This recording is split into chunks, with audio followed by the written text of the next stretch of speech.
तो देखिए, बजट सत्र की शुरुआत तो हो चुकी है, लेकिन आरोप प्रत्यारोप का सिलसिला कभी खत्म नहीं होता है। विधानसभा के बजट सत्र की शुरुआत हुई तो विधानसभा का ये सत्र असेंबली कहीं सियासी अखाड़ा बन के ना रह जाए, कुछ प्रोडक्टिविटी बिल्कुल इस बार देखने को मिले, ऐसा हरियाणा की जनता भी चाहती है। आज क्या क्या हुआ है वो पहले हम आपको दिखाते हैं एक रिपोर्ट में, और उसके बाद जो हमारे साथ मेहमान जुड़ने वाले हैं उनके साथ करेंगे चर्चा की शुरुआत। हरियाणा विधानसभा का बजट सत्र आज से शुरू हो गया। इस बार सत्र की शुरुआत राष्ट्रगीत वंदे मातरम से हुई। इसके बाद गवर्नर प्रोफेसर असीम घोष का अभिभाषण हुआ। राज्यपाल असीम घोष ने अपने अभिभाषण में कहा कि राष्ट्रगान और वंदे मातरम पूरे देश को जोड़ते हैं। पिछले 10 वर्षों से हरियाणा सरकार जनहित और गुड गवर्नेंस के प्रति समर्पित है। 2047 तक राज्य का रणनीतिक ब्लूप्रिंट जारी किया गया है, जिसमें उद्घोष, कृषि, रोजगार, नई तकनीक और सिंचाई पर जोर है। अपने अभिभाषण के दौरान राज्यपाल असीम घोष ने कहा कि महिलाओं को सामाजिक और आर्थिक रूप से सशक्त बनाने के लिए प्रदेश सरकार दीनदयाल लाडू लक्ष्मी योजना को प्रभावी ढंग से लागू कर रही है। मुख्यमंत्री विवाह योजना के तहत गरीब परिवारों की बेटियों के विवाह हेतु सरकार द्वारा 71,000 करोड़ रुपए की आर्थिक सहायता प्रदान की जा रही है। हरियाणा एक कृषि प्रधान राज्य है। सरकार किसानों को कम लागत में अधिक लाभ दिलाने के लिए निरंतर प्रयासरत है। मेरी फसल मेरा ब्यौरा योजना से हर प्रकार की सुविधा दी जा रही है। हरियाणा देश में सबसे ज्यादा वृद्धावस्था पेंशन उपलब्ध करवा रहा है और इसे लेकर बुजुर्गों को किसी भी सरकारी दफ्तर में चक्कर लगाने की जरूरत नहीं पड़ रही। पात्र लोगों को 60 की उम्र पूरी करते ही पीपीपी के जरिए घर बैठे ही पेंशन मिल रही है। जीएसटी में देश को रेवेन्यू देने में हरियाणा का 5वां स्थान है। इसके अलावा देश के जीएसटी कलेक्शन में हरियाणा का 7.34% योगदान है। हरियाणा में पारदर्शी सिस्टम को बनाते हुए 160 स्कीम का लाभ सीधे डीबीटी के माध्यम से दिया जा रहा है। विकसित भारत की तरह ही विकसित हरियाणा 2047 विजन पर काम किया जा रहा है। हरियाणा का भविष्य सुनहरा है। इस पर कांग्रेस विधायक रघुवीर कादियान ने कहा कि सरकार के डॉक्यूमेंट में कुछ भी विजनरी नजर नहीं आया। ये एक विजनरी डॉक्यूमेंट है किसी सरकार का जी, जो उस सरकार की दशा और दिशा को बताता है कि हमारी कंडीशन क्या है, हमारा स्टेटस क्या है, हम किधर जाना चाहते हैं। लेकिन उसमें ऐसी कोई इसमें चीज़ नज़र नहीं आई कि कोई विजनरी बात हो, प्रदेश को आगे ले जाने वाली बात हो। अभिभाषण पर राज्य मंत्री राजेश नागर ने कहा कि कुछ काम हो चुके हैं और कुछ काम हो रहे हैं। देखो, जो पहली हमारे एड्रेस किया था हमारे गवर्नर ने, वो सारी ज़्यादातर सभी उनको पूरा कर दिया गया है और कुछ प्रोसेस में है और जो रह गई है उनको भी जल्दी पूरा कर दिया जाए। कांग्रेस विधायक जस्सी पेटवार ने कहा कि अभिभाषण में राज्यपाल ने जो कहा वो जमीन पर नजर नहीं आता, जो कहा उसमें जमीन और आसमान का अंतर नजर आता है। रिपीटेड प्रोसेस था जो पिछली बार हुआ और इसमें सच्चाई परे आसपास तक दिखाई नहीं दे रही। जो चीज़ें थी इसमें, जो चीज़ें बोली गई माननीय राज्यपाल जी के द्वारा, उसमें ज़मीन और आसमान का अंतर है।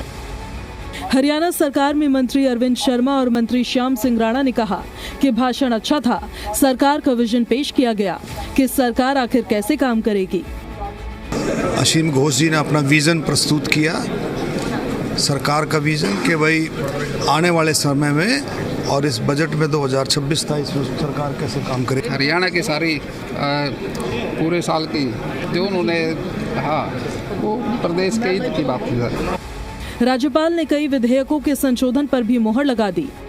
इनमें हरियाणा माता मनसा देवी संशोधन विधेयक 2025, हरियाणा माता शीतला देवी संशोधन विधेयक 2025, हरियाणा श्री माता भीमेश्वरी देवी संशोधन विधेयक 2025, हरियाणा अंतर्राष्ट्रीय गीता जयंती मेला संशोधन विधेयक 2025, हरियाणा नगर निगम संशोधन विधेयक 2025, हरियाणा वित्त पंचायती राज संशोधन विधेयक 2025, हरियाणा आवास बोर्ड संशोधन विधेयक 2025 है। ये विधेयक दिसंबर 2025 सत्र के दौरान पेश किए गए थे।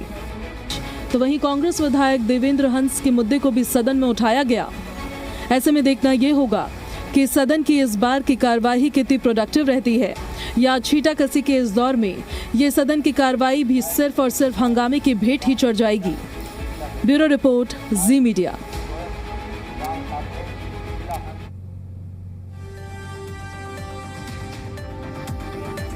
तो देखिए, कुछ सवाल है और उन सवालों पर आज हम चर्चा करने वाले हैं।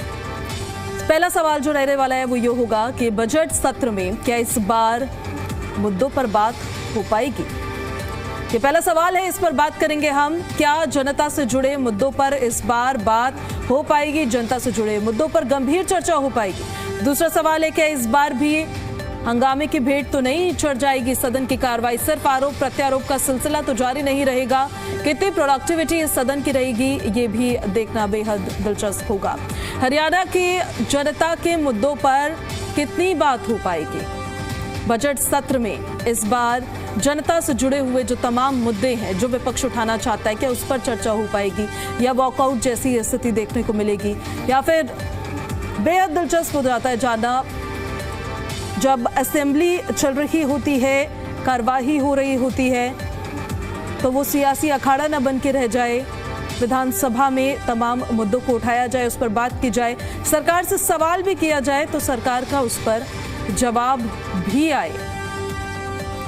विपक्ष जनता से जुड़े हुए मुद्दे जो वो सरकार से पूछना चाहता है, उन मुद्दों को बिना किसी हंगामे के जनता के सामने रख पाए।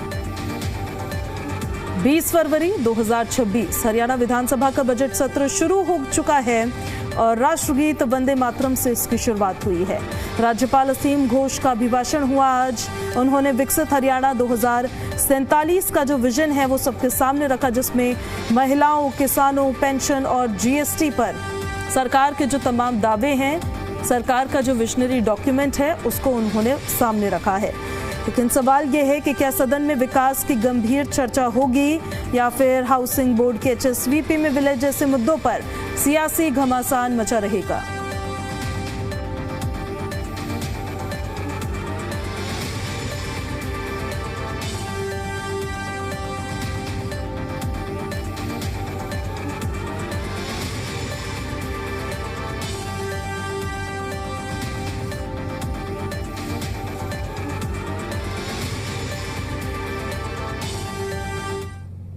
चलिए, तो आज क्या क्या हुआ है वो हमने आपको बताया है। अब हम करते हैं चर्चा की शुरुआत। कुछ खास मेहमान हमारे साथ जुड़ रहे हैं, उनका परिचय आपसे करवा देते हैं। विजेंद्र नेहरा जी कनेक्ट हो गए हैं, भारतीय जनता पार्टी से प्रवक्ता हैं। गुलशाद अली चौहान कनेक्ट हो गए हैं, कांग्रेस पार्टी से प्रवक्ता हैं। ओंकार सिंह कनेक्ट हो गए हैं, NLO से प्रवक्ता हैं। वरिष्ठ पत्रकार राजेंद्र जादौन जी भी कनेक्ट हो गए हैं। आप सभी लोगों का बहुत बहुत स्वागत है। विजेंद्र जी, शुरुआत आप ही के साथ करते हुए, आज अभिभाषण हुआ है, आपके तमाम नेताओं ने, मंत्रियों ने, विधायकों ने कहा है कि बहुत विजनरी डॉक्यूमेंट था ये जिसको राज्यपाल ने पेश किया, लेकिन विपक्ष का कहना यह है कि इसमें कुछ भी विजनरी नजर नहीं आया है। ऐसे में अब आप अपना पक्ष रखते हुए बताएं कि सरकार जिस तरह से काम कर रही है, सरकार का विजन किन किन सेक्टर्स में किस तरीके से काम करने को लेकर है, जिसको विपक्ष नहीं देख पा रहा है।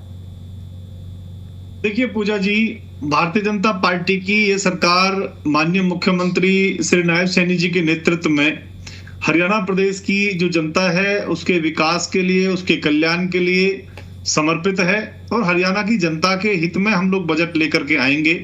माननीय मुख्यमंत्री श्री नायब सैनी जी 2 मार्च को हरियाणा का जो एक जनता के हित में जनहितैषी बजट को पेश करेंगे। आज जिस तरह से महामहिम राज्यपाल प्रोफेसर असीम घोष जी ने अभिभाषण की शुरुआत से ये हरियाणा का जो बजट सत्र की जो शुरुआत है, आज शुरुआत हुई है और 20 फरवरी यानी आज की तारीख से शुरू होकर के ये 18 मार्च तक चलेगा और हरियाणा के इतिहास का संभवतः ये लगभग 27 दिन, हम कह सकते हैं 1 महीना तक चलने वाला ये बजट सत्र की एक लंबी अवधि हरियाणा की विकास की योजनाओं पर एक विस्तृत चर्चा हो जाए और जनहित के लिए जो सरकार योजनाएं लेके आती है वो जनता के बीच में जाने का मौका मिल जाए, इसलिए एक लंबा सत्र का ये समय रखा गया है। हरियाणा विजन डॉक्यूमेंट वर्ष 2047 का $1 ट्रिलियन से अधिक की जो अर्थव्यवस्था बनाने को लेकर के जो संकल्प है हरियाणा का, उसको दोहराया है। जो विकसित हरियाणा से विकसित भारत से विकसित हरियाणा के हमारे संकल्प को साकार करना है। दीनदयाल लाडो लक्ष्मी योजना के माध्यम से जिस तरह से हमारी मातृशक्ति महिलाओं को 2100 रुपए महीने हमने देने का काम किया, उसको माननीय राज्यपाल महोदय ने दोहराने का काम किया है। और प्रधानमंत्री आवास योजना के माध्यम से किस तरह से 1,56,000 गरीब लोगों को हमने मकान बनाकर देने का काम किया है। माननीय राज्यपाल ने ये भी बताया है कि किस तरीके से मारा गांव जगमग गांव योजना के माध्यम से 6019 गांवों को हरियाणा प्रदेश के अंदर 24 घंटा बिजली देने का काम भारतीय जनता पार्टी की हरियाणा सरकार ने किया है। लगभग 6200 गांव पूरे हरियाणा प्रदेश के अंदर हैं, जिसमें से लगभग 6000 से अधिक गांवों को हम 24 घंटे बिजली दे रहे हैं। 2014 में जब कांग्रेस पार्टी की सरकार थी पूजा जी, तो ये मात्र 53,000 करोड़ रुपए का बजट पेश कर पाए थे। वहीं 2025 में माननीय मुख्यमंत्री श्री नायब सैनी जी ने वित्त मंत्री के रूप में 2 लाख करोड़ रुपए से अधिक का बजट पेश करके ये दिखाया कि किस तरीके से भारतीय जनता पार्टी की सरकार विकास की सोच है। इसके साथ साथ मैडम आपने जो बताया अभी कि किन विषयों पे हम लोग ध्यान देंगे, देखिए चाहे वो सड़क है, सीवर है, बिजली है, पानी है, शिक्षा है, स्वास्थ्य है, सुरक्षा है, चाहे वो इंफ्रास्ट्रक्चर है, चाहे वो उद्योग है, चाहे वो कृषि है या फिर ग्रामीण विकास है, चाहे वो महिलाओं का सशक्तिकरण का मामला है या कानून व्यवस्था है, चाहे हमारे युवा हैं, चाहे हमारे छोटे उद्योगपति हैं, हर विषय के ऊपर गांव गरीब किसान को लेकर के ये बजट समर्पित रहेगा। और ईमानदारी और योग्यता से जिस तरह से हमारी सरकार ने, मैडम कंप्लीट कर रहा हूं, 2 लाख सरकारी नौकरी देकर के हरियाणा के अंदर इतिहास बनाने का काम किया है। जिस तरह से पीएम किसान सम्मान निधि के माध्यम से 6000 रुपए सालाना किसानों को दिया है, और जिस तरह से सभी फसलों को एमएसपी पे खरीद करके अपने किसान को समृद्ध बनाने का काम हमने किया। आज पूरे हरियाणा का किसान बहुत समृद्धशाली है, बहुत खुश है, बहुत प्रसन्न है। और माननीय मुख्यमंत्री श्री नायब सैनी जी के नेतृत्व में जिस तरह से हरियाणा तेजी से आगे बढ़ा है, और जनता जनार्दन का जो आशीर्वाद लगातार तीसरी बार सरकार बना करके हमें जनता ने जो आशीर्वाद दिया उसको हम पूरा करेंगे। हरियाणा के इतिहास का सबसे अच्छा बजट, जनता के हित का बजट हम लोग पेश करेंगे। और विपक्ष का काम राजनीति करना है मैडम, इनको तो हर जगह गलत ही दिखाई देता है, मुझे लगता है इसीलिए जनता ने इनको विजन नजर नहीं आता है। मैं लौट रही हूँ सर आपके पास वापस। गुलशाद अली जी, अब मैं आपका रुख करना चाहती हूँ। उनके हिसाब से तो युवाओं के लिए भी उन्होंने काम किया है, महिलाओं के लिए भी उन्होंने काम किया है, किसानों के लिए, वो अन्नदाताओं के लिए काम कर रहे हैं। 5वें स्थान पर हरियाणा जो है वो देश को रेवेन्यू देने में भी आ गया है। महिलाओं को लेकर भी उन्होंने अपनी बात बताई है, साइज भी उन्होंने बजट का बढ़ा दिया है। ऐसे में कांग्रेस पार्टी को विजनरी क्यों नहीं लगता? क्यों आपको जमीन पर और जो डॉक्यूमेंट्स है उस पर जमीन आसमान का अंतर नजर आता है? मेरे सभी दर्शकों जी, न्यूज के सभी दर्शकों को मेरी तरफ से शुभकामनाएं, और मेरे साथी प्रवक्ताओं को मेरी तरफ से नमस्कार। अभी मेरे साथी बीजेपी के प्रवक्ता बता रहे थे कि भाई हमने इंफ्रास्ट्रक्चर में ये किया, यूथ एंड स्किल में ये किया, एग्रीकल्चर में ये किया, और डिपार्टमेंट ऑफ फ्यूचर में इस टाइप से इन्होंने बताया काफी चीजें। बीजेपी हर बजट को एक इवेंट की तरह ऑर्गेनाइज करती है, क्योंकि बीजेपी जस्ट एक इवेंट कंपनी है। भाजपा हर चीज को एक इवेंट की तरह पब्लिक के बीच में लेके जाती है, और इनके जो नुमाइंदे हैं, जो इनके एमएलए हैं, जो इनके मंत्री हैं, वो सभी लोगों के बीच में उसका दुष्प्रचार करते हैं, जबकि आंकड़ों में कुछ होता है और जमीनी हकीकत कुछ और होती है। अभी इन्होंने क्या बताया कि भाई 2.5 हजार करोड़ का जो बजट इन्होंने पेश किया, और उसका विजन लेके गए, रोड मैप लेके गए 2047 में लेके, कि 2047 में हम ये करेंगे, वो करेंगे।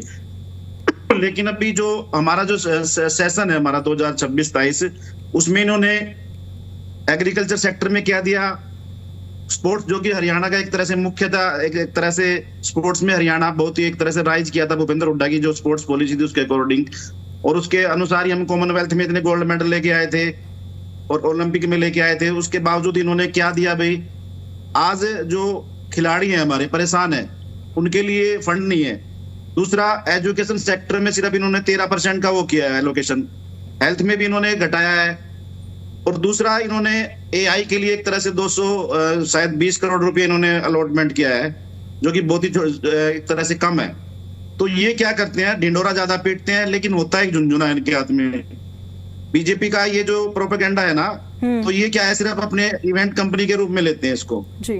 तो अभी क्या करें, अभी माता शीतला देवी के दिए, माता भीमेश्वरी देवी के, और एक तरह से मनसा देवी के लिए, इनके लिए इन्होंने एलोकेशन किया है। चलो अच्छी बात है, लेकिन उसके साथ साथ हमारे यूथ के लिए, स्पोर्ट्स के लिए, एग्रीकल्चर के लिए, क्योंकि किसानों के लिए उन्होंने आज तक स्वामीनाथन आयोग की रिपोर्ट को आज तक लागू नहीं किया।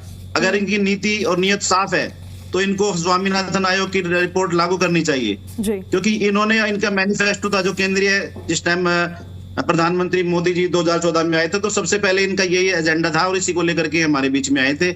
और जनता को लगा था कि भाई हमारे लिए एक अच्छा इंसान कोई आया है, विश्व पुरुष आया है, और वो हमारे किसानों की समस्याओं को दूर करेगा। लेकिन उसके बाद हुआ क्या, आपने देखा है, लगातार धरने प्रदर्शन, कुंडली बॉर्डर, सिंगू बॉर्डर पे हमारे 300-400 किसान शहीद हो गए। तो ये इन लोगों के किसानों के प्रति वो है। और आपने देखा है भाई पहलवान, आपने देखा है जंतर मंतर पर कैसे बैठ रहे, और सरकार एक तरह से बैरी सरकार के रूप में उन्होंने उनको सुना नहीं। तो ये इनके खिलाड़ियों के प्रति इनका वो है, दृष्टिकोण है जो। और रही बात महिलाओं की, अभी लाडू लक्ष्मी योजना के लिए इन्होंने 5,000 करोड़ का एलोकेशन दिया है, यानी उसमें क्या है, अभी इन्होंने इतनी सारी वो लगा दी है उसके अंदर फॉर्मेलिटीज कि उनका क्राइटेरिया कोई फुलफिल ही नहीं कर पा रहा, और इसीलिए कोई उसके लिए एप्लीकेबल ही नहीं हो पा रहा है। कभी कहते हैं कि भाई उसको 3 किस्तों में देंगे। अरे पेंशन सम्मान निधि चौधरी देवीलाल ने शुरू की, भूपेंद्र हुड्डा ने दी, 1 टाइम पे किया, अभी कह रहे हैं कि उसको एफडी में देंगे। तो रोज रोज उनमें नए नए अमेंडमेंट लेके आ रहे हैं, क्योंकि नौसिखिया सरकार है, टोटली नोविस है। क्योंकि हमारे जो मुख्यमंत्री हैं वही हमारे वित्त मंत्री हैं, जबकि उनको फाइनेंस का कोई जीरो भी उनको नॉलेज नहीं है। अब इंडिया गवर्नमेंट के अंदर प्रधानमंत्री मनमोहन सिंह फाइनेंस मिनिस्टर भी रहे, और वो आप लोगों को पता है कि अर्थशास्त्री हैं, और कैम्ब्रिज यूनिवर्सिटी का उनका आपको पता है, और पंजाब यूनिवर्सिटी में भी उन्होंने प्रोफेसर के रूप में सेवाएं दी हैं। तो ऐसे ही किसी लायक आदमी को इन्होंने वित्त मंत्री बनाना चाहिए था, लेकिन ये क्या है, सिर्फ ठीक है, एक तरह से ठीक है सर, लॉटरी में आपके पास आप बने रहे, आपकी आवाज भी नहीं आ पा रही है, थोड़ा उसे भी ठीक कर दीजिए जरा। लौटेंगे आपके पास वापस, और ओंकार सिंह जी कनेक्टेड है हमारे साथ इनेलो से। मैं विजेंद्र जी आपका रिएक्शन जरूर लेती, पर ओंकार जी से पहले रिएक्शन लेते, फिर उसके बाद आपके पास आ रहे हैं। ये जमीन आसमान के अंतर को लेकर बात करेंगे। 2 मिनट का रिएक्शन दे दूं मैडम? मैं आ रही हूँ आपके पास, मैं आ रही हूँ ओंकार जी से एक छोटा सा रिएक्शन ले रही हूँ, फिर आप ही के पास आऊंगी। आप जो तमाम बातें यहाँ पर गुलशाद जी की तरफ से कही गई है, ओंकार जी इत्तेफाक रखते हैं इस बात से, या फिर सिर्फ विरोध के लिए विरोध नजर आता है? विपक्षी पार्टी आप भी हैं, आप क्या सोचते हैं? पूजा जी, 15वीं विधानसभा का दूसरा सत्र है। मैं तो ईश्वर से प्रार्थना करूंगा कि सत्ता पक्ष को सद्बुद्धि दे, बजट ऐसा दे जिससे हमारे को रोजगार मिले, युवाओं की शिक्षा व्यवस्था बढ़िया हो, स्वास्थ्य सुविधाएं मिले आम व्यक्ति को, बुजुर्गों की पेंशन ना काटी जाए, बीपीएल परिवार जिनको राशन मिल रहा है उनका राशन लगातार बना रहे, काटने की कोशिश ना कर रहे, चिकित्सा व्यवस्था सुधरे, शिक्षा व्यवस्था सुधरे। आपने 3-4 प्रश्न पूछे, बहुत बढ़िया उम्दा प्रश्न पूछे। पहले प्रश्न आपने पूछा क्या बजट का सत्र जनता के हितों में साधेगा, उनकी बात करेगा? देखिए, विपक्ष का काम होता है, मेरे भाई विजेंद्र नेहरा जी बोल रहे थे कि विपक्ष तो राजनीति करता है। राजनीति कहते किसे? राजनीति के 2 पहलू होते हैं, एक सत्ता पक्ष, एक विपक्ष। सत्ता पक्ष में जब व्यक्ति सत्ता में होता है तब उसका धर्म होता है कि जनता के हित की बात करे, जनता के हित के नियम कानून बनाए और जनता के हित में सारे फंड्स एलोकेट कराएं। जब विपक्ष में होता है तब उसका धर्म होता है कि जनता की अगर कोई परेशानी है उसको सड़क से लेकर विधानसभा तक उठाए, उसकी समस्याओं को हल कराने की कोशिश करे और जनता की आवाज बने। इसी तो राजनीति कहते हैं। और किस चीज को राजनीति कहते हैं? अगर बीजेपी ने कुछ मायने चेंज किए हैं तो ये है कि राजनीति का डिग्रेड हो गया। राजनीति में धर्म और जाति में इतनी व्यवस्थाएं पैदा कर दी है बीजेपी ने कि आज आम व्यक्ति बहुत परेशान हो चुका है, राजनेताओं को गालियां तक निकालता है। देखिए, आपने दूसरा प्रश्न पूछा क्या ये हंगामे की बेट चढ़ेगा? हंगामे की बेट चढ़ेगा या नहीं चढ़ेगा, ये बहुत कुछ निर्भर करता है सत्ता पक्ष पर। हमारे 2 विधायक हैं और हमारे 2 विधायक जिन्होंने 11